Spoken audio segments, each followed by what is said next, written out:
नमस्कार दोस्तों, study with Dev channel में आपका स्वागत है। दोस्तों, पिछली वीडियो में हमने परियोजनाएं एवं बांध पे चर्चा पूरा कर लिया है। जो नदियों पर परियोजनाएं बनी हुई हैं बांध, इस पे क्लास कर चुके हैं। यदि आप वो क्लास को नहीं देखें तो आप पहले उसको देख लीजिए। आज हम देखते हैं भारत की जलवायु यानी क्लाइमेट ऑफ इंडिया। भारत की जलवायु पर चर्चा करते हैं, यह न्यू चैप्टर है। तो भारत की जलवायु क्या है, इससे पहले हम देखते हैं मौसम। मौसम किसे कहते हैं, यानी किसी समय किसी स्थान की वायुमंडल की जो भौतिक दशाएं हैं उसी को ही मौसम कहा जाते हैं। यानी किसी समय किसी स्थान की वायुमंडल की जो भौतिक दशाएं हैं उसी को ही मौसम कहते हैं, वही मौसम है।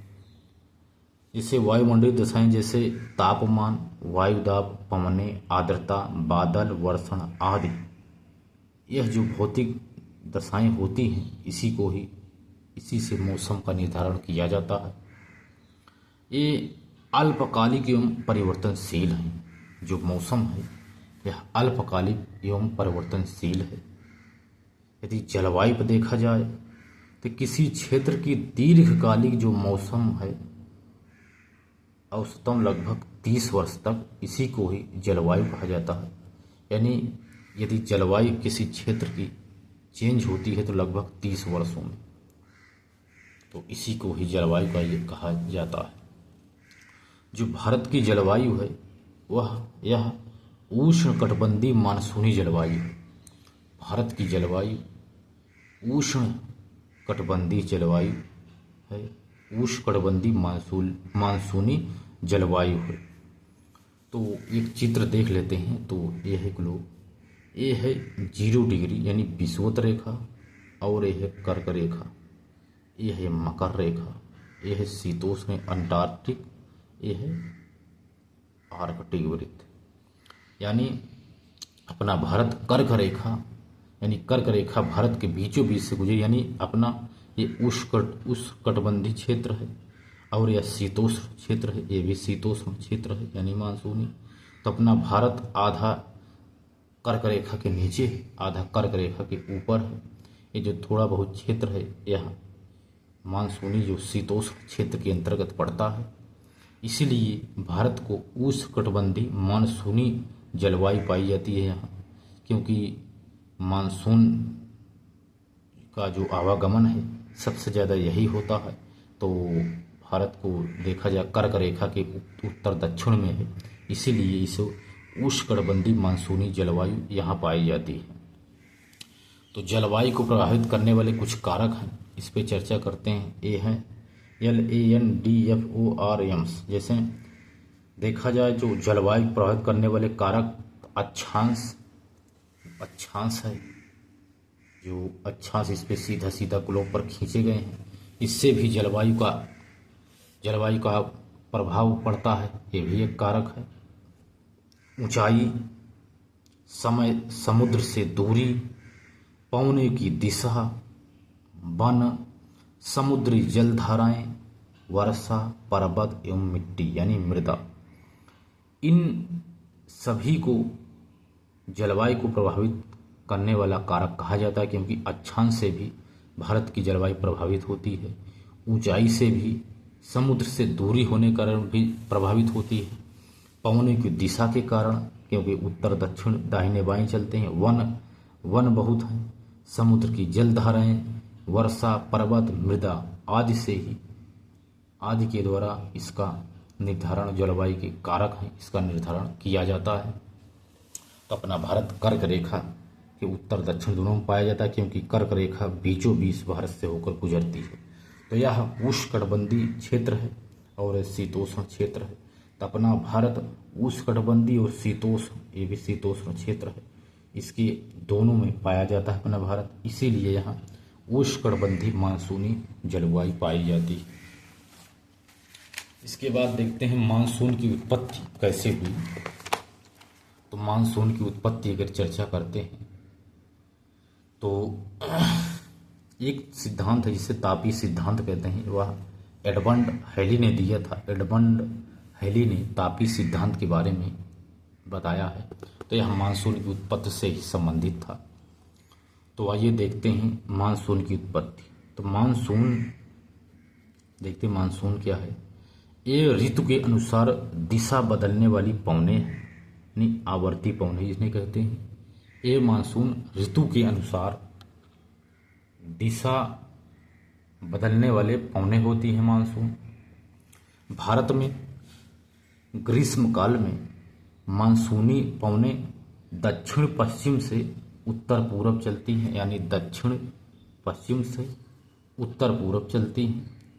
और यह शीतकाल में उत्तर पूर्व से दक्षिण पश्चिम चलती हैं, यानी ये है उत्तर, ये है पूर्व, यानी उत्तर पूर्व से यह दक्षिण पश्चिम यानी दक्षिण पश्चिम चल रही हैं। ये दक्षिण पूर्व से यह है दक्षिण पश्चिम से यानी दक्षिण पश्चिम से उत्तर पूर्व यानी उत्तर पूर्व चल रही हैं। यदि तापीय सिद्धांत जो दिया था एडमंड हैली ने दिया था, इस पे चर्चा करें तो इसका आधार क्या है। तो मानसूनी पवनें जल एवं स्थल के तापांतर के कारण उत्पन्न होती हैं। तापीय सिद्धांत में यह कहा गया जो मानसूनी पवनें हैं वह जल एवं स्थल के तापांतर के कारण उत्पन्न होती हैं, जिससे पवनें हाई प्रेशर से लो प्रेशर की तरफ चलती हैं। तो यहाँ भी मानसूनी पवनें यहाँ भी ताप अंतर पाया जाता है। इसी के कारण इसी को ही तापीय सिद्धांत कहते हैं, क्योंकि पवनें हाई प्रेशर से लो प्रेशर की तरफ चलती हैं। इसी को तापीय सिद्धांत कहते हैं। मानसून ने बताया ग्रीष्मकालीन और शीतकालीन। तो ग्रीष्मकालीन हमने बताया जो मानसूनी पवनें हैं वह दक्षिण पश्चिम से उत्तर पूर्व की तरफ चलती हैं। तो यह है दक्षिण, यह है उत्तर, पूर्व, पश्चिम। तो जो ग्रीष्मकाल की पवनें हैं वह दक्षिण पश्चिम से उत्तर पूर्व की तरफ चलती हैं। और जो शीतकालीन है पवनें वह उत्तर पूर्व से दक्षिण पश्चिम चलती हैं। तो हम देखते हैं सबसे पहले ग्रीष्मकालीन मानसून किसे कहते हैं। तो हमने बताया जो ग्रीष्मकालीन मानसून है ये भारत का क्षेत्र है। तो एक कर्क रेखा है, कर्क रेखा और इधर है बंगाल की खाड़ी, और है अरब सागर। जब ये जो हवाएं चलती हैं तो कैसे चलती हैं ग्रीष्मकाल में। तो ग्रीष्मकालीन ये हुआ दक्षिण, यहाँ हाई प्रेशर है, इधर लो प्रेशर। जब हाई प्रेशर होता है यहाँ पर हिंद महासागर में, जब हाई प्रेशर बनता है तो यहाँ एक तरह से हाई प्रेशर होता है तो हवाएं इधर उधर भागने लगती हैं। तो इधर पड़ता है उत्तर एवं पूर्व में, तो यहाँ लो प्रेशर बनता है। तो हाई प्रेशर से ही लो प्रेशर की तरफ हवाएं चलती हैं। तो गर्मियों में जब गर्मी पड़ती है तो हिंद महासागर में बहुत गर्मी पड़ती है, यहाँ बहुत तगड़ा हाई प्रेशर बन जाता है, जिससे हवाएं ऐसे चलने लगती इधर चलती हैं। यानी दक्षिण पश्चिम से दक्षिण हुआ पश्चिम हुआ, तो दक्षिण पश्चिम से उत्तर पूर्व की तरफ हवाएं चलने लगती हैं। यह ग्रीष्मकालीन हवाएं हैं। इसके बाद शीतकालीन हवाएं इधर से चलती हैं, उल्टा चलने लगती हैं, क्योंकि यहाँ हिंद महासागर में लो प्रेशर बन जाता है। तो जो हवाएं चलती हैं यह चलने लगती हैं, यानी उत्तर पूर्व से दक्षिण पश्चिम की तरफ हवाएं चलने लगती हैं। इसे शीतकालीन हवाएं कहते हैं। तो मानसून की उत्पत्ति पे चर्चा करते हैं कि आधुनिक विचारधारा क्या है। मानसून की उत्पत्ति की जो आधुनिक विचारधारा है इस पे चर्चा करते हैं। एक है जेट स्ट्रीम सिद्धांत, यह भी मानसून की उत्पत्ति के सिद्धांत हैं। जेट स्ट्रीम सिद्धांत क्या है इस पे चर्चा करते हैं। तो मैप में देखते हैं, यह हिमालय क्षेत्र है, यह है तिब्बत का पठार, और जो यह रेखा खींची गई है इसी पर ITCZ धारा इसी पे चलती है। तो देखते हैं जेट स्ट्रीम सिद्धांत क्या है। ऊपरी वायुमंडल में चलने वाली ये हवाएं होती हैं जो ऊपरी वायुमंडल में चलती हैं, इन्हीं को जेट स्ट्रीम धाराएं कहते हैं। यह लगभग 9 से 12 किलोमीटर की ऊंचाई पर चलती हैं। जो जेट स्ट्रीम हवाएं हैं यह बहुत तेजी से चलती हैं, लगभग 300 किलोमीटर प्रति घंटा की रफ्तार में यह चलती हैं हवाएं। उत्तर दक्षिण यह दोनों में चलती हैं, क्योंकि उत्तर की तरफ और दक्षिण की तरफ, यानी ये सर्पिलाकार होती हैं सांप की तरह। ये सांप नहीं होते, ऐसे ऐसे चलते हैं उत्तर दक्षिण। जेट स्ट्रीम मौसम के अनुसार बदलती रहती हैं। ग्रीष्म काल में अलग जगह और शीतकाल में अलग जगह चलती है। मतलब ये सर्पिलाकार होती हैं, मतलब हवाएं ऐसे ऐसे चलती रहती हैं, ऐसे ऐसे तो सर्पिलाकार होती हैं, इनका कोई रूप नहीं होता। इस समय के अनुसार जेट स्ट्रीम धाराएं बदलती रहती हैं। रफ्तार 300 किलोमीटर प्रति घंटा 9 से 12 किलोमीटर की ऊंचाई पर चलती है। यह सर्पिलाकार होती है। क्योंकि तिब्बत का पठार और पूर्वा जेट है, इस पे देखते हैं हमने तिब्बत का पठार और ये जेट पूर्वा जेट है, इस पे देखते हैं इसका क्या काम है। तो ग्रीष्म काल में जब सूर्य उत्तरी गोलार्ध में होता है तो तिब्बत का पठार अन्य क्षेत्रों के अलावा अधिक गर्मी प्राप्त करता है। ग्रीष्म काल में गर्मी के समय में जब सूर्य उत्तरी गोलार्ध में होता है, जब उत्तरी गोलार्ध में होता है तो तिब्बत का पठार अन्य क्षेत्रों के अलावा अधिक गर्मी प्राप्त करता है, क्योंकि यह 5 किलोमीटर ऊंचा है और खूब फैला हुआ है तिब्बत का पठार। अन्य क्षेत्र की अपेक्षा 2 से 3 डिग्री सेंटीग्रेड तापमान ज़्यादा गर्म हो जाता है। साथ में ही पूर्वा जेट का विकास होता है, तो यहाँ इसीलिए यहाँ बहुत तगड़ा विकास हो जाता है। इसके बाद तो फिर मानसून का आगमन देखते हैं कैसे होता है। जो पूर्वी मानसून है, तो मानसून का आगमन हम देखेंगे अगली वीडियो में, तो मानसून वगैरह, क्योंकि यह कर्क रेखा, इसके बाद यह है मैंने बताया था आपको,